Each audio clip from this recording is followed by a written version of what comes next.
سر ببطء لكن ليس الخلف مطلقا.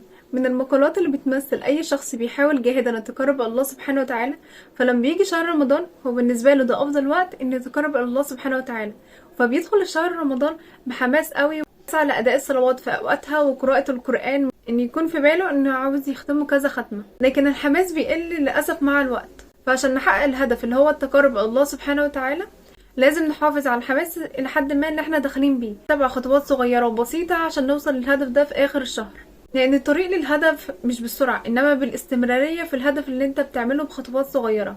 انا عندي هنا مثالين لشخصين. اول شخص بيطلع السلم بسرعه قوي وبحماس قوي عشان يوصل لنهايه السلم، لكن مع اي ظرف بيقابله بيقف بيقول خلاص انا فقدت الشغف مش قادر اكمل. مع ان التحديات هي جزء من العمليه، ما ينفعش تحط هدف وما يكونش في بالك ان انت هتقابل صعوبات وعقوبات هتقابلك، المفروض ان انت تحاول تتغلب عليها. الشخص التاني هو شخص عارف كويس هو هيعمل ايه في شهر رمضان، وحاطط جدول وسيستمك معين ان هو هيمشي طوال الشهر، وحاطط لكل درجة ستيب معين هو هيعملها في الخطوة دي.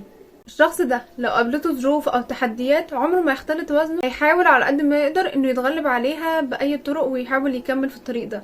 فعندي 5 نصايح هيساعدوك على استعادة الحماس. اول حاجة تحط خطة، اذا كان ليومك او اذا كان للشهر. لو لليوم هتحط الاولويات، وكل اولوية انت هتكتب اللي هو الحاجة دي وحدد الوقت بتاعها، وما يكونش اكيد يتعارض مع الصلوات الخمس. او على مدار الشهر، انا مثلا كنت طبعا انجازي في رمضان مكتوب العادات اللي انا عاوزة اعملها في رمضان والايام، وجنب كل عادة بعمل الصح لما اعملها، وده اسمه تعقب العادات، اتكلمت عليه بالتفصيل في الفيديو اللي فات. تاني حاجة تقسيم الهدف لخطوات صغيرة. الهدف بتاعنا ختم القرآن على مدار شهر رمضان. طب ازاي بقى نقسم الهدف ده لخطوات صغيرة؟ هو القرآن 30 جزء وشهر رمضان هو 30 يوم، فكل يوم كده انت المفروض تقرأ جزء واحد، وكل جزء بيتكون من 20 صفحة. فانا عندي هنا اللي هو 20 صفحة عاوزة اقسمهم بعد الصلوات. تالت حاجة الاعتماد على التذكير. ممكن تستخدم تطبيق اللي هو تحط فيه الحاجات اللي انت عاوز تعملها على مدار شهر رمضان ويذكرك بيها كل شوية، او تتفق مع حد في البيت او حد مثلا هو صاحبك قريب منك وتشجعوا بعض على العمل ده وتفضلوا تذكروا بعض لو حد نسي منكم. رابع حاجة كن لطيفا مع نفسك. تحدد اهداف صغيره ومناسبه لطاقتك وقدراتك، ما تحطش على نفسك ضغوطات كتير، لان الشخص اول ما بيلاقي ضغوطات كتير متراكمه عليه الشخص تلقائي بيهرب من الضغوطات دي.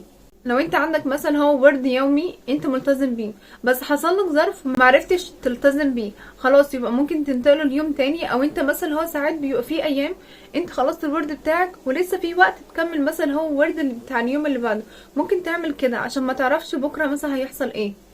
وافتكر ان الهدف هو التحسين التدريجي وليس الكمال، ان انت عاوز تتحسن تدريجيا، مش عاوز مرة واحدة تكون مثلا عامل كل حاجة والهدف ده اللي هو متحقق قدامك. خامس حاجة احتفظ بالتفاؤل. افتكر انك لما بتبدأ حاجة معينة وحاطط هدف تارجت معين قدامك، انت اكيد هتقابلك صعوبات وتحديات، حاول انك تتخطيها وهي بتحتاج منك لصبر واصرار. ودول كانوا ال5 نصايح هيساعدوكم ان شاء الله انكم تستعيدوا الحماس بتاعكم في اي حاجة انتوا بدأتوها. وخليكوا عارفين ان كل خطوة صغيرة انتوا بتقدموها دلوقتي مش شايفين نتيجتها هتقودكوا لتقدم كبير. لو عندكم اي نصائح تانية على سعادة الشغف اكتبوها في الكومنت وشاركوها معانا، ودمتم بخير.